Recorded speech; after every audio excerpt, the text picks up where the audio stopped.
Hi dear friends, welcome to Taste the Different channel. இன்னைக்கு வந்து பாத்தீங்கன்னா வாழைக்காய் வச்சு ஒரு நார்த் இந்தியன் ரெசிபி தான் பண்ண போறோம். வாழைக்காய் கோஃப்தா கறி. இதை எப்படி செய்யலாம்ங்கறத பார்க்கலாம். இதுக்கு முன்னாடி நீங்க இன்னும் சப்ஸ்கிரைப் பண்ணி பார்க்கலனா ஒரு சப்ஸ்கிரிப்ஷன் கொடுத்துட்டு வீடியோவை பாருங்க. சோ இன்னைக்கு வந்து நான் பாத்தீங்கன்னா நாட்டு தக்காளி வந்து 3 தக்காளி எடுத்துர்க்கேன். பெங்களூர் தக்காளி 2 தக்காளி எடுத்துர்க்கேன். இது மிக்ஸ் பண்ணி போடிங்கனா ரொம்ப சுவையா இருக்கும் இந்த கறி வந்து. சோ இப்போ இந்த தக்காளியை வந்து நம்ம பியூரி பண்ணிக்கணும். அதுக்காக நம்ம வேக வச்சு எடுத்துக்கலாம். சும்மா முங்குற அளவுக்கு தண்ணியில் நம்ம வந்து தக்காளியை போட்டு வேக விட வேண்டியதான். ஒரு 15 நிமிஷத்தில் வெந்துருங்க. ஸோ அந்த 15 நிமிஷத்தில் வந்து நான் வந்து ஒரு 12 முந்திரி கொஞ்சம் தண்ணியில் ஊற வச்சு எடுத்துருக்கேன். இப்போ 15 நிமிஷம் ஆயிடுச்சு. இது மாதிரி தோல் ஊறியும் ஸோ அந்த அளவுக்கு வெந்து எடுத்தால் போதும். ஸோ இப்போ வந்து நம்ம இந்த தக்காளியை ஒரு பிளேட்டில் மாற்றி இதை கொஞ்சம் ஆற வச்சுக்கலாம். ஸோ இது ஆற கேப்பில் நான் என்ன பண்ணுறேன்னா வாழைக்காய் எடுத்துருக்கேங்க. இது வந்து கொஞ்சம் சின்ன வாழைக்காய் தான், அதனால் 5 வாழைக்காய் போல் எடுத்துருக்கேன். வாழைக்காய் கூட நீங்கள் ஒரு உருளைக்கிழங்கும் ஒரு பெரிய உருளைக்கிழங்கும் நீங்கள் வந்து வேக வச்சு எடுத்துக்கலாம். இப்போ வந்து வாழைக்காவும் உருளைக்கிழங்கும் சேர்த்து கூட நீங்கள் வேக வச்சு எடுத்துக்கலாம். ஸோ இப்போ வந்து நான் வந்து இது வந்து குக்கரில் நீங்கள் போட்டு பண்ணணும்னு நினச்சிங்கன்னா ஒரு 3 விசில் போல் விட்டு எடுத்துக்கோங்க. அப்படியே தோலோடே அப்படியே முழுசாக போட்டுடணும். ஸோ இதுக்கு வந்து பார்த்திங்கன்னா ஜஸ்ட் 1 டீஸ்பூன் உப்பு மட்டும் நான் வந்து சேர்த்துக்கிறேன். உப்பு எதுக்காகனா சீக்கிரம் வெந்து வரதுக்காக தான் நம்ம சேர்க்குறோம்.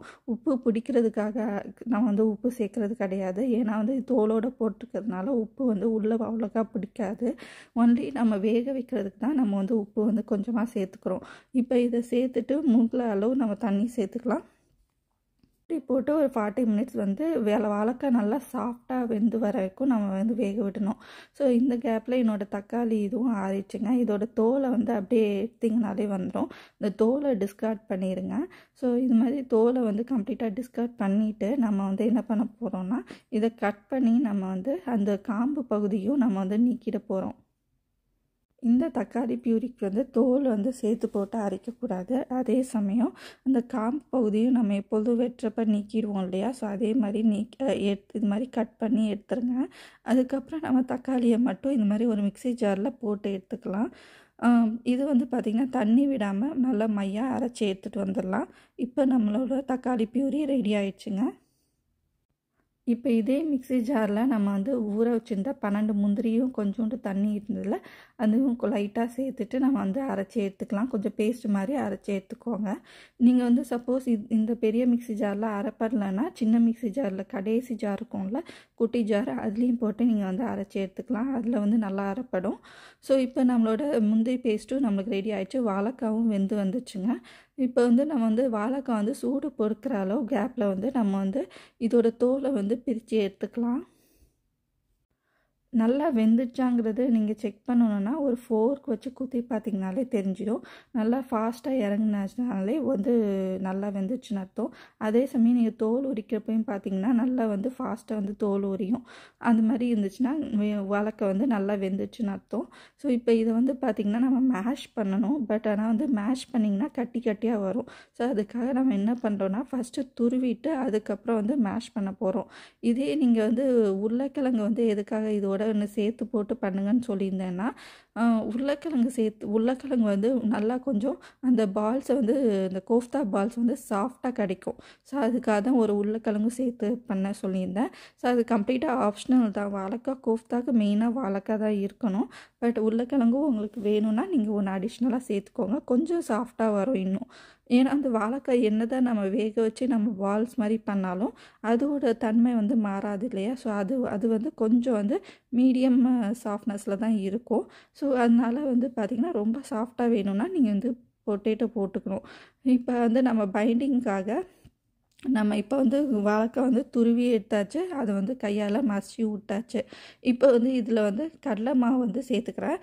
நான் வந்து 5 வாழைக்காய் சேர்த்துருந்தேன் இல்லையா. ஸோ 5 டேபிள் ஸ்பூன் கடலை மாவு சேர்த்துக்கிறேன். இது கூட 1 டேபிள் ஸ்பூன் இஞ்சி பூண்டு விழுது, ஒரு கைப்பிடி அளவுக்கு வெங்காயம் வெட்டி வச்சுருந்தோம்ல அதுலேருந்து நம்ம ஒரு கைப்பிடி அளவு இதில் போட்டுக்கலாம். அதே மாதிரி 2 பச்சை மிளகாய் சின்னதாக நறுக்கி வச்சுருக்கேன். அதுலேருந்து பாதி பச்சை மிளகாய் இதில் போட்டுக்கலாம். அதுக்கப்புறம் 1 டீஸ்பூன் கரம் மசாலா தூள் இதையும் வந்து சேர்த்துக்கலாம். இது கூட உப்பு வந்து பார்த்திங்கன்னா ஒரு 3/4 டீஸ்பூன் உப்பு சேர்த்துக்கிறேன். இதெல்லாம் சேர்த்துட்டு நல்லா கையில் வச்சு பசைஞ்சு விடுங்க. நான் வந்து எக்ஸ்ட்ரா தண்ணி எதுவும் சேர்க்கல. அதோட மாய்ச்சர்லேயே எனக்கு வந்து நல்லா வந்து பேஸ்ட் மாதிரி நல்லா ஒரு டோ கன்சிஸ்டன்சி வந்துச்சு. ஸோ இப்போ வந்து நம்ம கோஃப்தா பால்ஸை முதல்ல வந்து ரெடி பண்ணிடலாம். இதுக்கு வந்து பார்த்திங்கன்னா இது மாதிரி கையில் நல்லா ஃபேர்மாக உருட்டி நம்ம இது மாதிரி நல்லா ரவுண்டு பால் மாதிரி பண்ணணும். இது மாதிரி பால்ஸ் பண்ணி வச்சுருந்தது எனக்கு வந்து டோட்டலி வந்து 12 பால்ஸ் வந்திருக்கு. இன்னும் நீங்கள் உருளைக்கிழங்கு ஒன்று போட்டிருந்தீங்கன்னா உங்களுக்கு 13, 14 பால்ஸ் கிடச்சிடும். ஸோ இப்போ வந்து பார்த்திங்கன்னா இந்த மாதிரி கோஃப்தா பால்ஸ் நம்ம வந்து ரெடி பண்ணியாச்சு. இப்போ இதை வந்து நல்லா வந்து பொரிச்சு எடுக்கணும். இதுக்கு வந்து பார்த்திங்கன்னா நான் வடை சட்டியில் எண்ணெய் வச்சுருக்கேன். இப்போ நீங்கள் வந்து கோஃப்தா பால்ஸ் ரெடி பண்ணுறதுக்கு நீங்கள் சைட் பை சைட் குழம்பும் வந்து ஸ்டார்ட் பண்ணிடலாம். நான் வந்து உங்களுக்கு வந்து 1 by 1 ஸ்டெப்பாக காமிக்கணுங்கிறதுக்காக நான் ஃபஸ்ட்டு வந்து கோஃப்தா பால்ஸை பொரிச்சு எடுத்துக்கிறத காமிச்சிட்ருக்கேன். எண்ணெய் நல்லா சூடானதும் நம்ம வந்து கோஃப்தா பால்ஸை இது மாதிரி போட்டுக்கலாம். இது வந்து பார்த்திங்கன்னா கொஞ்சம் மீடியம் டு லோ ஃப்ளேம் நடுவுலையும் வச்சு குக் பண்ணலாம். ஏன்னா வந்து இது ஒரு பால் ஷேப்பில் நம்ம பண்ணி போட்டிருக்கோம் இல்லையா. ஸோ அதனால் வந்து பார்த்திங்கன்னா உள்ளே நல்லா வெந்து வரணும். ஸோ அதே சமயம் நம்மளுக்கு கோல்டன் ப்ரௌன் கலரும் வரணும். அதனால வந்து கொஞ்சம் பொறுமையாக வேக வச்சுட்டு அப்படியே கோல்டன் ப்ரௌனுக்கு எடுத்து வந்துடுங்க.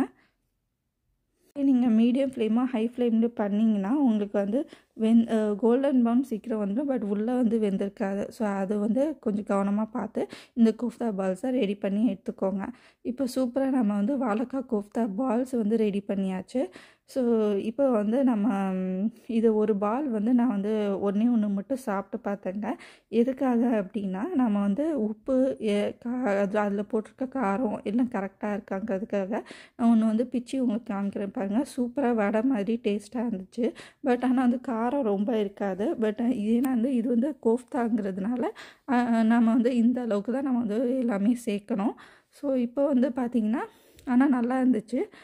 இப்போ வந்து பார்த்திங்கன்னா நம்ம வந்து குழம்பு பண்ணுறதுக்கு ஒரு பேனில் வந்து 2 டேபிள் ஸ்பூன் எண்ணெய் விட்டுருக்கேன். எண்ணெய் காஞ்சதும் 1 டீஸ்பூன் சீரகம் போட்டுக்கலாம். சீரகம் நல்லா பொரிஞ்சு வந்த பிறகு நம்ம வந்து பெருங்காயத்தூள் 2 பிஞ்சு போல் சேர்த்துக்கலாம். பெருங்காயம் சீரகம் 2 வந்து சேர்த்த பிறகு நம்ம அடுத்து சேர்க்க வேண்டியது பச்சை மிளகா. பச்சை மிளகா வந்து நம்ம பாதி வந்து கோஃப்தாவில் போட்டிருந்தோம், பாதி பாக்கி வச்சுருந்தோம்ல. ஸோ அந்த பச்சை மிளகாவை நம்ம சேர்த்துக்கலாம்.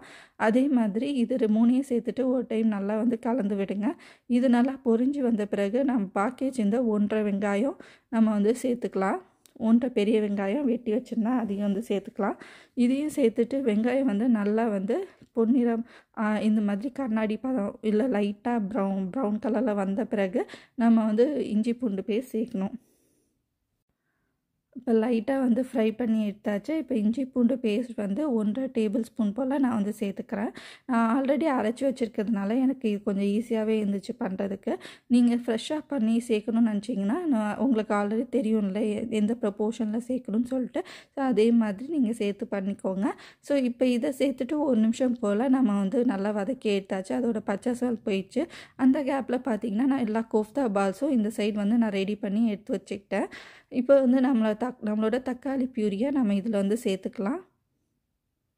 தக்காளி பியூரி சேர்த்த பிறகு நல்லா வந்து கலந்து விடுங்க. கொஞ்சம் வந்து ஃப்ளேம் வந்து லோலேயே வச்சு பண்ணுங்கள். ஏன்னா வந்து இது வந்து தக்காளி பியூரி சேர்த்தோன்னே கொஞ்சம் வந்து தெறிக்கும் மீடியம் ஃப்ளேமில் வச்சிங்கன்னா. ஸோ அதனால் கொஞ்சம் அதில் கலந்து விட்டுட்டு அப்புறம் மூடி போட்ட பிறகு மீடியம் ஃப்ளேமில் மாற்றிருக்கோங்க. ஸோ இப்போ மாற்றிட்டு ஒரு 5 நிமிஷம் போல் நம்ம அப்படியே மூடி போட்டே வேக விட்டுக்கலாம். இதில் பார்த்திங்கன்னா நல்லா லைட்டாக எண்ணெய் பிரிஞ்சு வந்திருக்கு தக்காளி பியூரியில். இந்த அளவு வந்த பிறகு நம்ம மசாலா பொருட்கள் எல்லாம் சேர்த்துக்கலாம். நான் இன்றைக்கி வந்து பார்த்திங்கன்னா குழம்பு தூள் வந்து ஒரு 1.5 டேபிள் ஸ்பூன் போல் போட்டுக்கிட்டேன். 1 டீஸ்பூன் காஷ்மீரி மிளகாய் தூள் போட்டுக்கிறேன். 1/2 டீஸ்பூன் மஞ்சத்தூள் போட்டுக்கிறேன். கரம் மசாலா தூள் லாஸ்ட்டாக போட்டுக்கலாம். அதுக்கப்புறம் 2 டீஸ்பூன் உப்பு போட்டுக்கிறேன். இந்த காம்பினேஷனுக்கு பதிலாக நீங்கள் நார்த் இந்தியன் காம்பினேஷனும் போடலாம். நான் இதுதான் அந்த வேரியேஷன் சொல்லியிருந்தேன். ஏன்னா நான் ஃபுல்லாக வந்து ரைஸ்க்கு தான் வச்சு சாப்பிட போகிறேன். நீங்கள் சப்போஸ் சப்பாத்தி புல்கா ரொட்டி அது மாதிரி வச்சு சாப்பிட்றதா இருந்துச்சுன்னா குழம்புத்தூளுக்கு பதிலாக காஷ்மீரி ரெட் சில்லி பவுடரும் கொஞ்சம் மல்லித்தூளும் சேர்த்து போட்டுக்கோங்க. மற்ற பொடிங்களா அதே இதுதான் அதே மெஷர்மெண்ட்டில் போட்டுக்கலாம். ஸோ அது மாதிரி நீங்கள் வந்து ஆட் பண்ணிக்கலாம். இப்போ இந்த பொடியை சேர்த்துட்டு நல்லா கலந்து விட்டுட்டு நல்லா வந்து நல்லா வந்து இந்த பச்சை வாசம் போன பிறகு நான் வந்து கொஞ்சமாக முந்திரி பேஸ்ட் வச்சுருந்தேன்ல அதுலேருந்து பாதி மட்டும் இதில் சேர்த்துக்கிறேன். முதல்ல இதை சேர்த்துட்டு மூடி நம்ம வந்து திரும்பவும் வந்து ஒரு 5 நிமிஷம் போல் வேக விடணும். அப்போ வந்து பார்த்திங்கன்னா நல்லா நம்மளுக்கு இது மாதிரி திக்காக வந்து எண்ணெய் பிரிஞ்சு வரும். அதுக்கப்புறம் வந்து நம்ம 3 கப்பு தண்ணி இது மாதிரி சேர்த்துக்கலாம். இப்போ வந்து பார்த்திங்கன்னா நான் உங்களுக்கு ஃபஸ்ட்டு வந்து அதிகமாக தண்ணி சேர்த்த மாதிரி இருக்கும். ஆனால் பார்த்திங்கன்னா நல்லா ஊறி இந்த கோஃப்தாலாம் போட்ட பிறகு நல்லா ஊறின பிறகு பார்த்திங்கன்னா உங்களுக்கு கெட்டியாக தான் கிடைக்கும். நல்லா அந்த ஹோட்டல் ஸ்டைலில் கெட்டியாக கிடைக்கிற மாதிரியே கிடைக்குங்க. ஸோ அதனால் இப்போ 3 கப் நம்ம தண்ணி சேர்த்துட்டு உப்பு மட்டும் செக் பண்ணிக்கோங்க. உப்பு செக் பண்ணிட்டு நல்லா கொதி வந்த பிறகு நம்ம 1 டீஸ்பூன் கரம் மசாலாவை சேர்த்துக்கணும். இது சேர்த்துட்டு நம்மளை வந்து மிக்ஸ் பண்ணி விட்டு மறுபடியும் கொதி விடுங்க.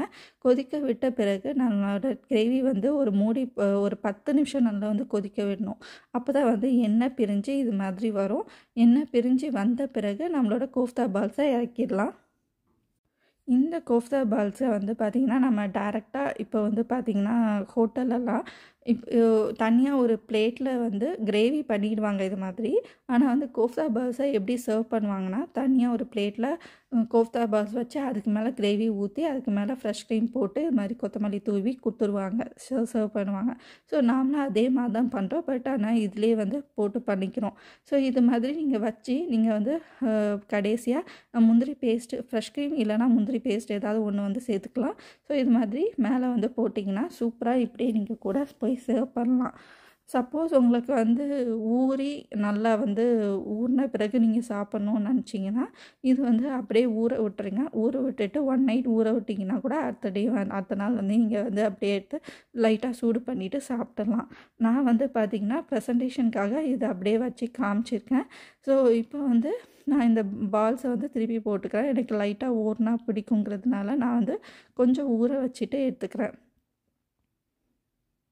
அதனால் பார்த்திங்கன்னா நான் லைட்டாக கலந்து விட்டுட்டு அதுக்கப்புறம் ஸ்டவ் ஆஃப் பண்ணிவிட்டு மூடி போட்டு மூடிட்டேங்க. ஸோ இது மாதிரி நம்மளோட வாழைக்காய் கோஃப்தா கறி நான் வந்து ரெடி பண்ணியிருக்கேன். ஸோ இப்போ இதை மூடிட்டு நம்ம வந்து அடுத்த நாள் வந்து திறந்து பார்க்கலாங்க. உங்களுக்கு வந்து பார்த்திங்கன்னா கிரேவி இப்போ தண்ணியாக இருக்க மாதிரி தான் தெரியும். தண்ணியாக இல்லை, கொஞ்சம் செமி கிரேவியாக இருக்க மாதிரி தெரியுது. பட் ஆனால் அடுத்த நாள் உங்களுக்கு திறந்து காமிக்கிறேன் பாருங்கள் எப்படி ஊறி போய் எவ்வளோ கெட்டியாக நம்ம ஹோட்டல் ஸ்டைலில் வந்திருக்குன்ட்டு. ஸோ பார்க்குறதுக்கு இப்படி தான் இருக்கும்.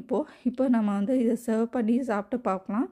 நான் வந்து பார்த்திங்கன்னா சூப்பராக இருந்துச்சு. ரைஸ் கூட சாப்பிடும்போது மசாலா வந்து அட்டகாசமாக இருந்துச்சு. பட் கோஃப்தா வந்து பார்த்திங்கன்னா நான் சொன்ன மாதிரி உருளைக்கிழங்கு சேர்த்து போடாதனால கொஞ்சம் வந்து மீடியம் சாஃப்ட்னஸில் இருந்துச்சு. பட் டேஸ்ட்லாம் வந்து நல்லா இருந்துச்சு. ஸோ அது மாதிரி தான் இருந்தது. நல்லா இருந்துச்சு. ஆனால் நல்லா ஊறி போய் கோஃப்தாவும் நல்லா ஊறினதுனால இன்னும் சாப்பிட்றதுக்கு நல்லா இருந்துச்சு. அதனால் நீங்கள் ஊறி கூட நீங்கள் இந்த மாதிரி சர்வ் பண்ணலாம். இல்லை நீங்கள் முன்னாடியே நான் ப்ரெசன்டேஷனில் காமிச்சிருக்க மாதிரி அப்படியும் நீங்கள் சர்வ் பண்ணலாம். ஸோ சூப்பராக நம்மளோட வாழைக்காய் கோஃப்தா கறி ரெடி பண்ணி நம்ம வந்து சாப்பிட்டு பார்த்துட்டோம். நல்லா இருந்துச்சு. உங்களுக்கு இந்த ரெசிபி பிடிச்சிருந்தா நீங்களும் ட்ரை பண்ணி பாருங்கள். லைக் பண்ணுங்கள், ஷேர் பண்ணுங்கள், கமெண்ட் பண்ணுங்கள். மறக்காமல் சப்ஸ்கிரைப் பண்ணிக்கோங்க. Thank you friends. இன்னொரு வீடியோவில் பார்க்கலாம்.